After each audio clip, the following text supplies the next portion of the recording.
नमस्कार, आप देख रहे हैं आपका अपना चैनल भिवानी हलचल खबरों के साथ में मैं हूं मनोज कुमार। आइए सबसे पहले डालते हैं नजर आज की हेडलाइंस पर।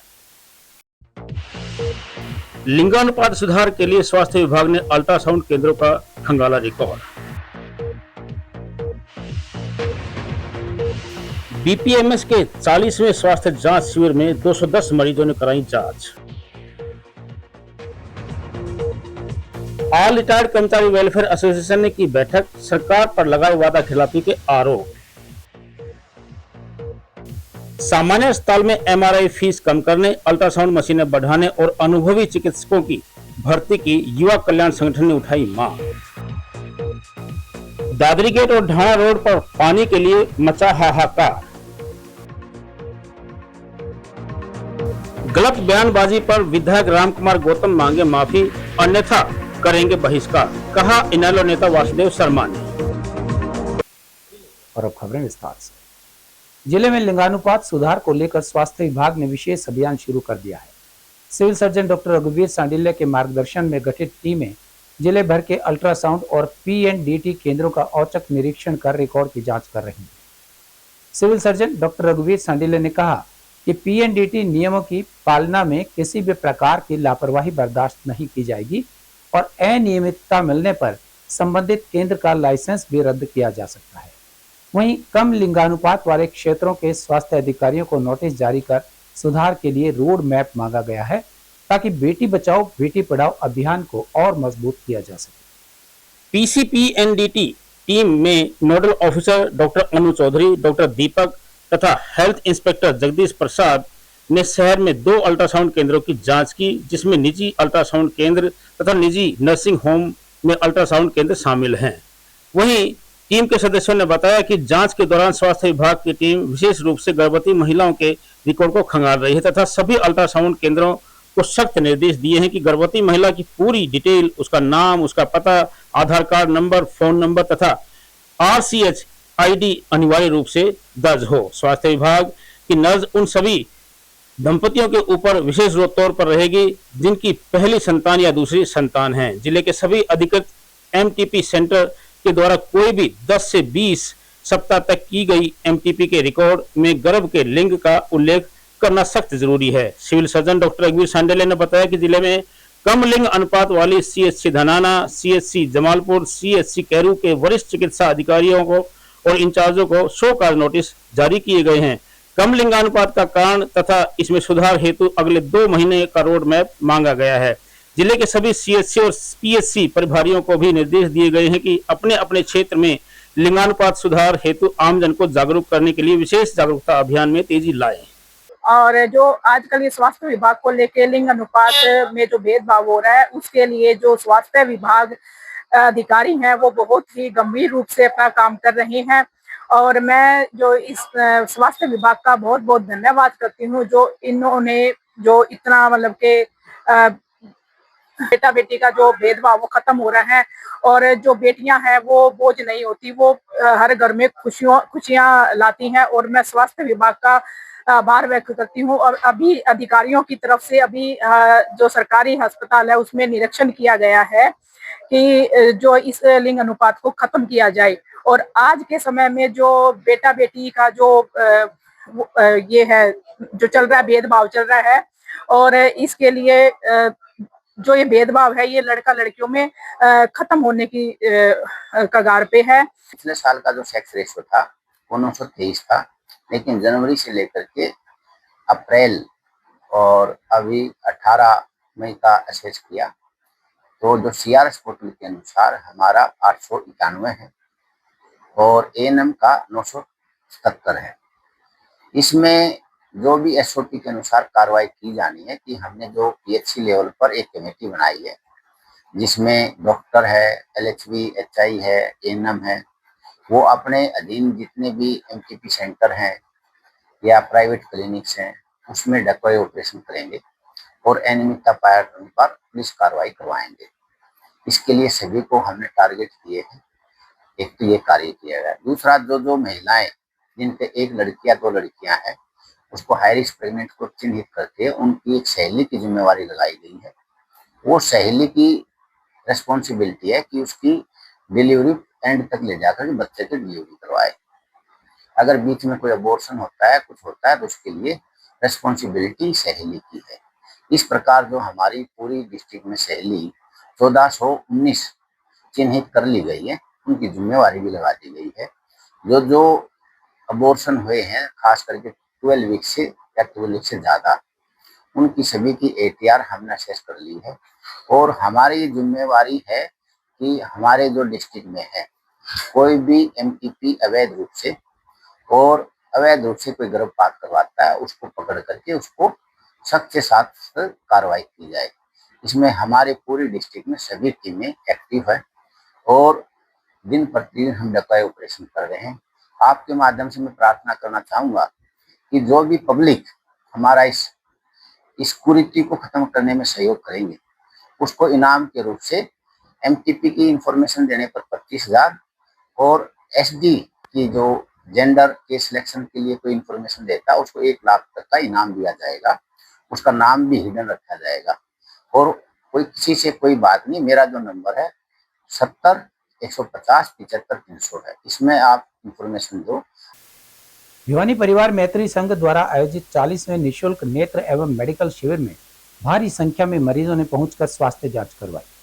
अशोक अग्रवाल जी की स्मृति में आयोजित इस शिविर में 210 मरीजों की OPD की गई, जबकि 32 मरीजों का नेत्र ऑपरेशन के लिए चयन किया गया, जिनका मुफ्त ऑपरेशन दिल्ली के विख्यात Venu eye hospital and research centre में करवाया जाएगा। भिवानी परिवार मैत्री संघ के वरिष्ठ पदाधिकारी संजय गुप्ता ने बताया कि संस्था लगातार जरूरतमंदों को बेहतर स्वास्थ्य सुविधाएं उपलब्ध कराने के मिशन पर कार्य कर रही है। उन्होंने कहा कि भविष्य में इस सेवा का अभियान का विस्तार अन्य जिलों और शहरों तक भी किया जाएगा। शिविर के बारे में जानकारी देते हुए संजय गुप्ता ने बताया कि हर जरूरतमंद को निःशुल्क बेहतर स्वास्थ्य सुविधाएं देने और उज्जवल नेत्र ज्योति के मिशन में भिवानी परिवार मैत्री संघ ने लंबा सफर तय किया है। भिवानी के अलावा दिल्ली, लोहारू, दिघावा व अन्य शहरों में अपने अभियान का विस्तार किया गया है। उन्होंने बताया कि 40वां निःशुल्क शिविर BPMS के लिए बेहद खास रहा। शिविर में दिल्ली के विख्यात वेणु आई हॉस्पिटल एवं रिसर्च सेंटर के वरिष्ठ चिकित्सकों ने नेत्र रोगियों की गहन जांच की। इसके अलावा राजीव गांधी कैंसर अस्पताल के विशेषज्ञ चिकित्सकों ने मरीजों की स्वास्थ्य की जांच की। उन्होंने बताया कि छोटी काशी के समाज सेवियों, दानदाताओं, सहयोगकर्ताओं ने इतने उत्साह से सहभागिता की कि जरूरतमंदों के लिए BPMS का मिशन एक महा आंदोलन बन चुका है। नमस्कार सभी को। मेरा नाम लक्ष्मी बगड़िया है। मैं स्वर्गीय श्री अशोक कुमार अग्रवाल जी की सुपुत्री हूँ, बड़ी सुपुत्री। आज उनकी स्मृति में ये आई चेकअप कैंप लगाया गया है, जो कि एक भिवानी परिवार की ओर से उन्होंने हमें एक मौका दिया उनकी याद को, उनसे रिलेटेड, मतलब मैं कहूँ तो बहुत ही मिलनसार रहे हैं हमेशा ही। हर एक कोई भी जन आता था कि अशोक जी ये काम है, तो उन्होंने रात देखी ना दिन देखा ना, वो काम की करने की इतनी लगन हो जाती थी उनको। हम भी कोई काम बोल देते थे, पापा ये काम है, तो बस जब तक वो काम पूरा नहीं हो जाता था वो उस काम को छोड़ते नहीं थे बिल्कुल भी। और हमेशा सबकी मदद करनी चाहिए कि जितना मेरे से बन सके मैं हमेशा उनकी मदद करूं, तो ऐसा स्वभाव रहा उनका। और आज उन्हीं के उसमें हमने ये आई चेकअप कैंप ऑर्गेनाइज किया है भिवानी परिवार की सहायता से। लोग जितने से जितने आकर के अपनी तकलीफ दूर कर लें, तो हमारा यही मकसद है कि उनकी याद में कि लोगों की तकलीफें दूर कर पाए हम, जैसे वो हमेशा अपनी जिंदगी में करते रहे। गुप्ता भिवानी परिवार मैत्री संघ दिल्ली से आया हूँ। और भिवानी परिवार मैत्री संघ जो कि दिल्ली की एक संस्था है, भिवानी के जो निवासी भिवानी में जन्मे, भिवानी में पले बढ़े, वो अपने काम धंधे की तलाश में दिल्ली चले गए और दिल्ली रहने लगे, दिल्ली NCR में रहने लगे। उनके लोगों द्वारा एक ये संस्था बनाई गई है भिवानी परिवार मैत्री संघ, जिसके अंदर लगभग 1500-1600 परिवार जुड़े हुए हैं। तो वो संस्था की जड़ें भिवानी से हैं और भिवानी के लोगों के प्रति, भिवानी की धरती के प्रति उनकी चिंता हमेशा बनी रहती है। तो उसी लिए भिवानी के लोगों के लिए और आसपास के जितने भी लोग हैं उनके लिए एक हर महीने के तीसरे बुधवार को निःशुल्क आँखों की जांच का, मोतियाबिंद के ऑपरेशन का, कैंसर की जांच का एक कैंप लगाया जाता है, जो कि हर महीने के तीसरे बुधवार को कृष्ण प्रणामी मंदिर भिवानी में लगता है। इस कड़ी में ये आज 40वां कैंप है। 38-39 कैंप हो चुके हैं। हर कैंप में लगभग एवरेज 35 से 40 पेशेंट्स का मोतियाबिंद का ऑपरेशन होता है। और दिल्ली से वेणु आई हॉस्पिटल की टीम, डॉक्टर्स की टीम आई हुई है, जो कि जांच करेगी, और जिसको भी मोतियाबिंद की शिकायत है और या चश्मे की भी जरूरत होती है तो बहुत ही कम कीमत में चश्मा भी उपलब्ध करवाया जाता है। आज के कैंप में हम एक विशेष योगदान देने जा रहे हैं। जिनकी जांच की जाती है और जिनका शुगर लेवल या बीपी लेवल बढ़ा होता है, डॉक्टर उनका इलाज करने से मना करते थे, उनके ऑपरेशन नहीं हो सकते। अब इस उम्र में उनके ऑपरेशन भी ना हो, वो भी शुगर की वजह से। तो आज मैं प्रोफेसर डॉक्टर केसी वर्मा यहाँ पर हूँ और भिवानी नेत्री संघ में मेरे बहुत से स्टूडेंट हैं, और मैंने आज ये किया है कि आज के बाद हर कैंप में मैं शुगर पेशेंट को फ्री दवाएं दूंगा ताकि उनका ऑपरेशन हो सके। ऑल रिटायर्ड कर्मचारी वेलफेयर एसोसिएशन ने अपनी मांगों को लेकर सरकार के खिलाफ जोरदार हुंकार भरी। सेवानिवृत्त कर्मचारियों ने सरकार पर वायदा खिलाफी और कर्मचारी विरोधी होने के आरोप लगाए। एसोसिएशन के प्रदेश अध्यक्ष वीरेंद्र सिंह धड़कन ने कहा कि सरकार रिटायर्ड कर्मचारियों की जायज मांगों को लगातार अनदेखा कर रही है, जिसे अब बर्दाश्त नहीं किया जाएगा। वहीं बैठक में पेंशन बढ़ोतरी, मेडिकल भत्ता बढ़ाने, कैशलेस मेडिकल सुविधा, पुरानी पेंशन बहाली और रुके हुए डीए के भुगतान समेत अनेक मांगे उठाई गई। ऑल रिटायर्ड कर्मचारी वेलफेयर एसोसिएशन के प्रदेश व्यापी जन जागरण अभियान के तहत आयोजित बैठक में भारी संख्या में पहुंचे सेवानिवृत्त कर्मचारियों ने वर्तमान सरकार की नीतियों के खिलाफ जमकर आक्रोश व्यक्त किया। बैठक को संबोधित करते हुए एसोसिएशन के महासचिव सत्यवान शास्त्री, मार्गदर्शक मंडल के वरिष्ठ सदस्य जयकर्ण बल्हारा और प्रदेश के वित्त सचिव प्रेम सैनी ने भी सरकार की हर धार्मिकता पर गहरी चिंता व्यक्त की और सेवानिवृत्त कर्मचारियों की दयनीय स्थिति पर प्रकाश डाला।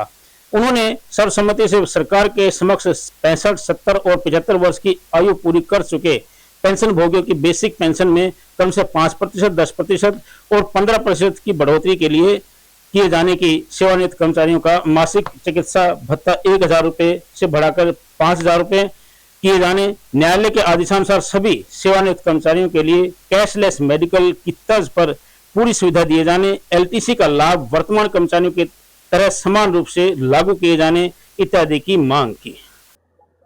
एसोसिएशन की प्रदेश कार्यकारिणी के तहत पूरे प्रदेश के अंदर डिस्ट्रिक्ट हेडक्वार्टर पर जन जागरण अभियान के तहत हरियाणा प्रदेश के अंदर जितने भी रिटायर्ड कर्मचारी हैं, अधिकारी हैं, उनकी कुछ ज्वलंत मांगे हैं जो पिछली सरकारों से वर्तमान सरकार में भी ज्यों की त्यों खड़ी है।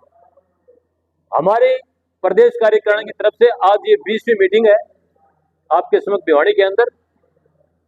एसोसिएशन ने जनवरी, फरवरी और अब तक रिटायर्ड कर्मचारी और अधिकारियों की मुख्य मांगे 65, 70 और 75 वर्ष की आयु उपरांत बेसिक पेंशन में 5, 10 और 15% की बढ़ोतरी करना, मेडिकल कैशलेस फैसिलिटी केंद्र की तर्ज पर जो कि तो देखिए आज हरियाणा प्रदेश के अंदर रिटायर्ड एम्प्लॉई है, वर्तमान एम्प्लॉई है, बीमारी की अवस्था के अंदर बहुत दुर्दशा हो रही है। तीसरा, माननीय उच्च न्यायालय एवं सर्वोच्च न्यायालय द्वारा पेंशनर हित में दिए गए निर्णय को जनरलाइज किया जाए। चौथा पॉइंट है हमारा, पुरानी पेंशन नीति जो वर्ष 2004 में केंद्र की सरकार ने, वर्ष 2006 में उस समय की वर्तमान हरियाणा की सरकार ने पुरानी पेंशन नीति को बंद कर दिया था, बस्ता बंद कर दिया था। पेंशन आज अकेली बुढ़ापे के अंदर एकमात्र सहारा है, वो बहाल की जाए। All retired welfare association Haryana 1806 number प्रदेश प्रधान महासचिव। आज की जो मीटिंग का एजेंडा है वो मेन रूप से इस संगठन को मजबूत करने के लिए पूरे हरियाणा में हमारे प्रधान जी, हमारी पूरी यूनियन के जो सदस्य हैं, मेंबर हैं, वो जा रहे हैं। और एक बेउद्देश्य सरकार के साथ जो रिटायर्ड कर्मचारियों की जो नीतियां हैं, जो मांगे हैं, उनकी कोई भी सुनवाई नहीं कर रही है। क्योंकि जो रिटायर्ड कर्मचारी है वो एक देश के लिए पूरी जीवन उन्होंने समाज को दिया है और आज भी हमारे आने वाले जो जनरेशन है उसके मार्गदर्शक भी है, लेकिन ये सरकार उनकी मांगों को कुछ अनसुनी कर रही है।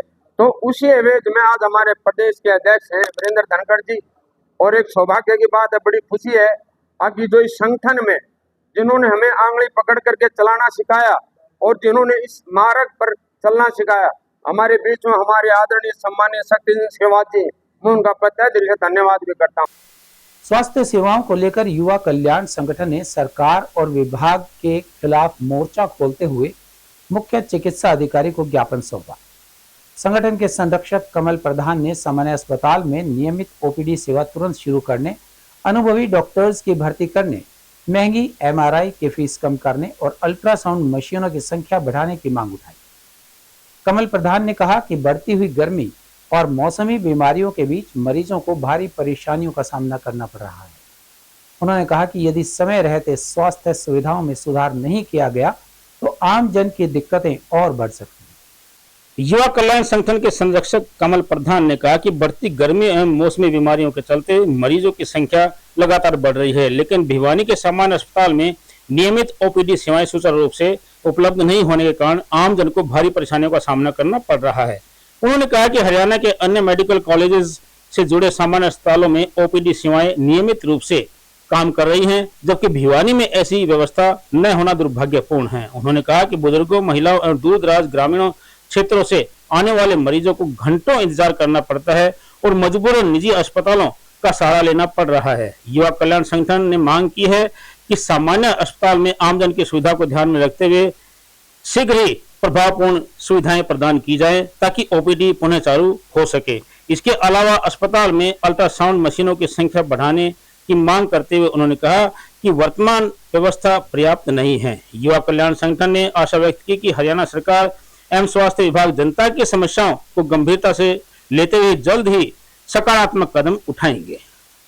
और एक ज्वलंत मुद्दा है और पहले भी इसके लिए प्रदर्शन किया था और सरकार को लेटर भी लिखे थे और आरती राव जी जो हेल्थ मिनिस्टर हरियाणा सरकार है, सिंचाई मंत्री हैं श्रीमती श्रुति चौधरी और मुख्यमंत्री को भी अवगत कराया गया था कि चौधरी बंसीलाल सामान्य अस्पताल एशिया का सबसे बड़ा अस्पताल रहा है और चौधरी बंसीलाल ने बड़ी सोच समझ के उस टाइम की मेडिकल सुविधा का ध्यान रखते हुए बनाया था और इतना बड़ा हॉस्पिटल शायद हरियाणा में सामान्य अस्पताल के तौर में कोई भी नहीं है।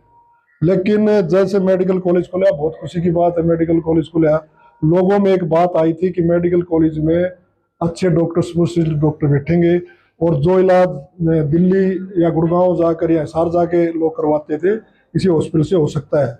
लेकिन इसी सामान्य हॉस्पिटल के जो हमारे डॉक्टर साहब थे, जितने भी स्टाफ था, वो पंडित नेकीराम शर्मा हॉस्पिटल में बिठा दिया गया है और यहाँ जो इंडोर है वो यहाँ पे है और बाकी जो ओपीडी वहाँ चलती है। 5 बजे पंडित नेकीराम हॉस्पिटल होते हैं उस पर ताला लग जाता है, आपने भी पत्रकार साथियों ने देखा भी होगा।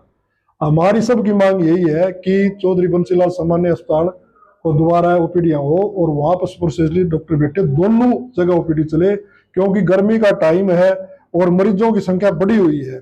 इसमें एक डॉक्टर कम से कम 50 या 60 मरीज देख सकता है, वहाँ 200, 250 ओपीडी आ रही है, तो उनको अलग अलग बिठा दे कि मैं ऑर्थो का डॉक्टर 2 इधर बैठ जाए, 2 उधर बैठ जाए, सर्जन 2 इधर बैठ जाए, उधर से आइज का भी ऐसे है और अल्ट्रासाउंड का भी बहुत बुरा हाल है। अल्ट्रासाउंड का एक ही डॉक्टर है, जो गर्भवती हमारी माता बहनें हैं उनको भी भारी दिक्कत का सामना करना पड़ता है। एमआरआई सिर्फ एक ही है, वो भी प्राइवेट है, सरकारी एमआरआई नहीं है। यहाँ पे आपको नॉलेज के लिए बता रहा हूँ, ज्यादा पैसे देकर ये एमआरआई की जाती है जो गरीब आदमी करवा नहीं सकता।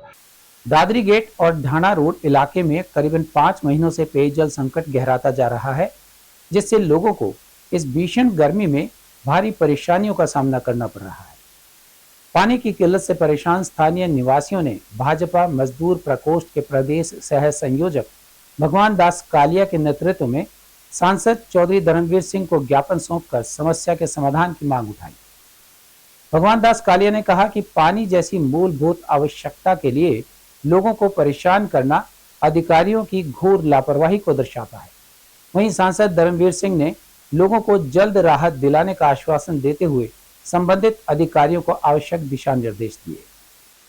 भाजपा मजदूर प्रकोष्ठ के प्रदेश सह संयोजक भगवान दास कालिया ने कहा कि दादरी गेट और ढाणा रोड के नागरिक पिछले 5 महीनों से नरकीय जीवन जीने को मजबूर हैं। भीषण गर्मी के इस दौर में पानी जैसी मूलभूत आवश्यकता के लिए लोगों को परेशान करना सरकारी अधिकारियों का घोर लापरवाही को दर्शाता है। पानी की किल्लत से सबसे ज्यादा परेशान इलाके की महिलाएं हैं, जिन्हें दूर दराज से पानी ढोने पर मजबूर होना पड़ रहा है। कालिया ने कहा कि सांसद चौधरी धर्मवीर सिंह के संज्ञान में यह पूरा मामला डाल दिया गया है। इसके अलावा ढाणा रोड से इस अव्यवस्था को हटाने के लिए तुरंत प्रशासनिक स्तर पर कार्रवाई की मांग की गई है। अगर विभाग ने तुरंत इस पर एक्शन नहीं लिया तो बड़ा आंदोलन करने पर मजबूर होंगे।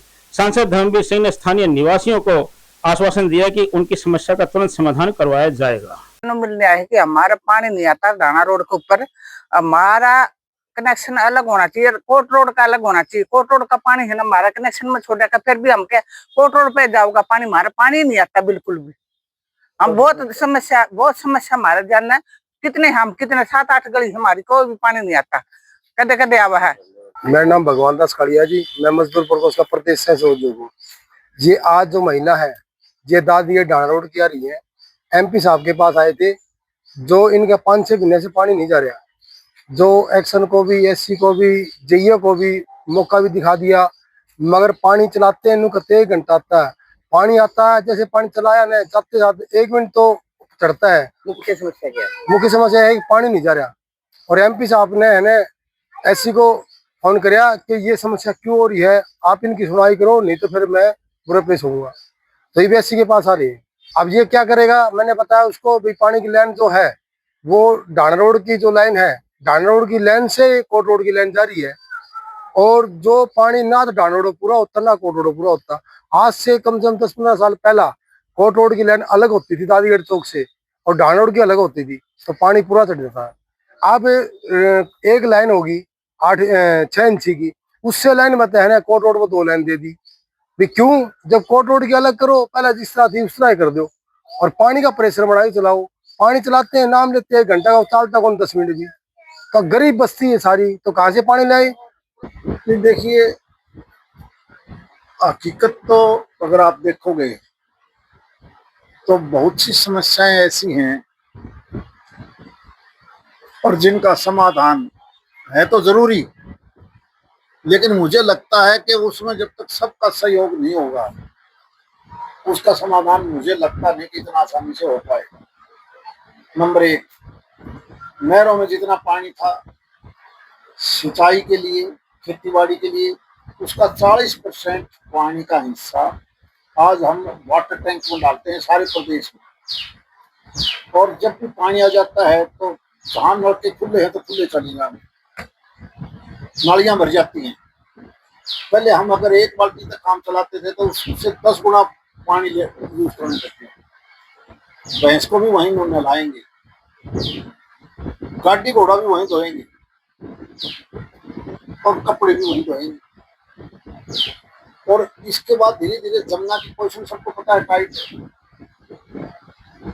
अब आ जाओ मिलावट की बात। जब हम खेत में यूरिया डालेंगे, DAP डालेंगे, जीरी बोएंगे, वही पानी जब बाढ़ आ जाती है तो उसमें डालेंगे, तो स्वाभाविक है पानी को आप कैसे ट्रीट कैसे कर पाओ, बीमारी अपने आप आ गई। हमने जमीन को खराब कर लिया, रबड़ बना दी।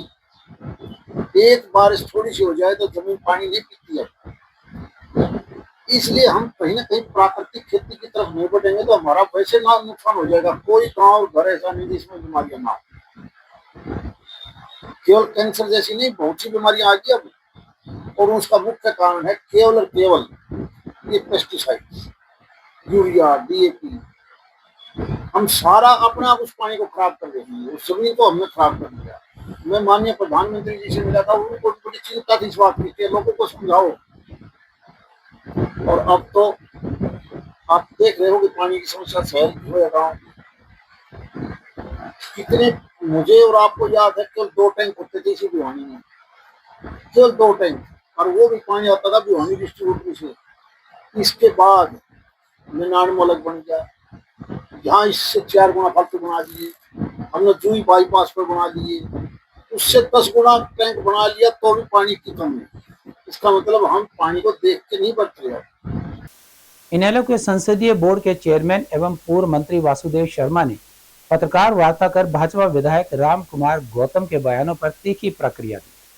उन्होंने आरोप लगाया कि कुछ नेता भाजपा का मुखौटा पहनकर समाज को बांटने का काम कर रहे हैं। वासुदेव शर्मा ने कहा कि दिवंगत चौधरी ओम प्रकाश चौटाला को लेकर की गई टिप्पणियां अनुचित हैं और राम कुमार गौतम को अपने बयान वापस लेकर माफी मांगनी चाहिए। उन्होंने चेतावनी दी कि अगर ऐसा नहीं हुआ तो बड़ी पंचायत बुलाकर विरोध और बहिष्कार जैसे कदम उठाए जाएंगे।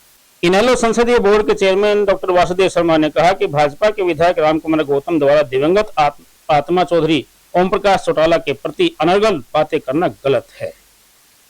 इन बातों से न उनके परिवार का भला, न समाज का भला और न ही खुद का भला है। शर्मा ने कहा कि विधायक राम कुमार गौतम कहते हैं कि चौटाला साहब ने किसी को पार्लियामेंट सेक्रेटरी या डिप्टी स्पीकर नहीं बनाया था। इस पर पूर्व मंत्री ने कहा कि वे खुद डिप्टी स्पीकर रहे हैं।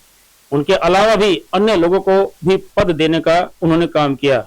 उनको पहले पढ़ना व रिसर्च करना चाहिए। पूर्व मंत्री ने कहा कि अब वे बुजुर्ग हो चुके हैं, लोग उनको मस्करे के रूप में लेने लगे हैं। समाज सब समझता है और वह इन बातों को सिरे से खारिज करता है। उनको इस बात को लेकर माफी मांगनी चाहिए और अपने शब्दों को वापस लेना चाहिए। कोई विकास की बात नहीं है, कोई रोजगार की बात नहीं है, कोई बिजली की बात नहीं है, कोई सड़क की बात नहीं है, कोई परिवहन की बात नहीं है, कोई स्वास्थ्य की बात नहीं है। सिर्फ एक एजेंडा है कि छत्तीस बिरादरी को आपस में उखाड़ दो, पाड़ दो।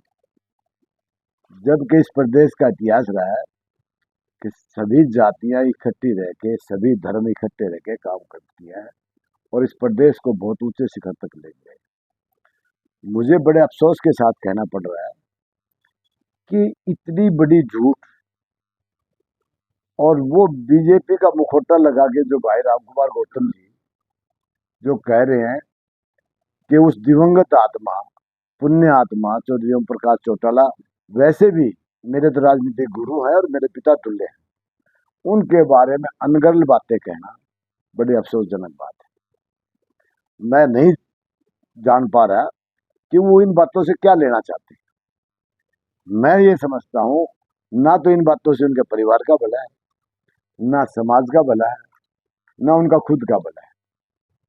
ये सही बात है कि उनके मुंह से फेस वैल्यू से झलकता है कि वो अपने शब्द नहीं, किसी मुखौटा लगा के किसी पार्टी के किसी नेता के शब्द बोल रहे हैं, जबकि एज्ड है और जो अब आज जो पोजीशन है उनकी यहाँ तक आ गई कि एक मस्करा समझने लगे, एक मजाक के पात्र बन के रहेंगे।